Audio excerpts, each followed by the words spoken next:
deu o sonho a Faraó? Será que foi o diabo que deu a interpretação do sonho a José? Será que foi o diabo que disse assim: olha, Faraó, prepara um homem excelente e manda ele fazer celeiros e armazenar comida?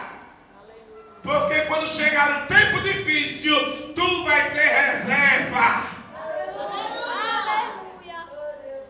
Não foi o adversário, não, irmãos. Foi Deus.